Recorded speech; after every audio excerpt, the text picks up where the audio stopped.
Duduk dengannya, lalu padamkanlah lampu sambil berpura-pura. Assalamualaikum warahmatullahi wabarakatuh.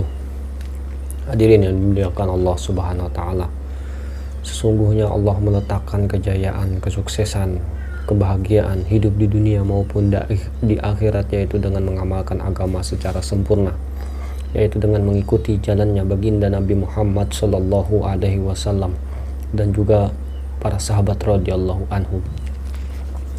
Hadirin yang dimuliakan Allah Subhanahu wa Ta'ala, dalam kesempatan ini saya akan membacakan kisah, yaitu kisah sahabat radhiyallahu anhum. Kisah sahabat radhiyallahu an memadamkan lampu demi menjamu tamunya, artinya menerima tamunya ya. Seorang sahabat radhiyallahu an menjumpai Nabi Shallallahu Alaihi Wasallam dan mengadukan kelaparan dan penderitaannya kepada beliau.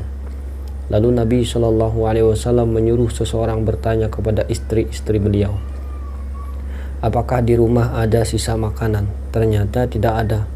Lalu Nabi Shallallahu Alaihi Wasallam bertanya kepada para sahabatnya, adakah di antara kalian yang malam ini bersedia melayani tamu ini? Seorang Ansor menyahut, ya Rasulullah, saya bersedia menerimanya sebagai tamu saya.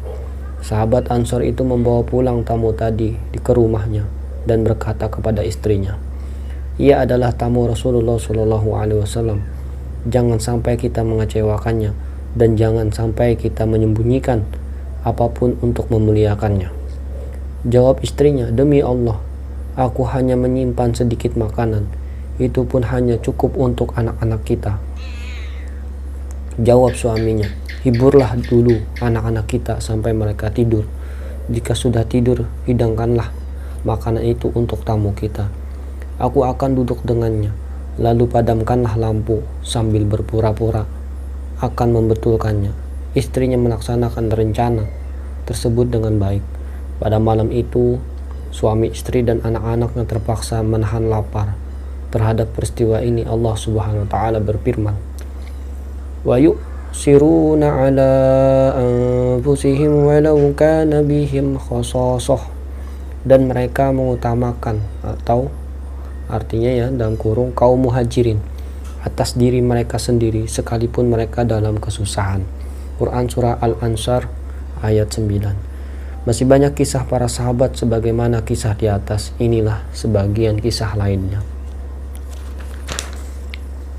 Hadirin yang dimuliakan Allah Subhanahu wa Ta'ala, dari kisah tadi semoga kita dapat mengambil pelajaran ya, bahwa sahabat radhiyallahu anhum itu memiliki sifat-sifat yang mulia.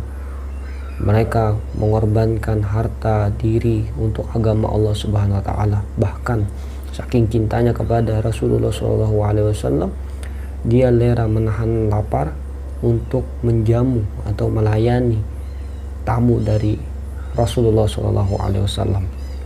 Saya mohon maaf apabila saya ada salah kata dan perbuatan.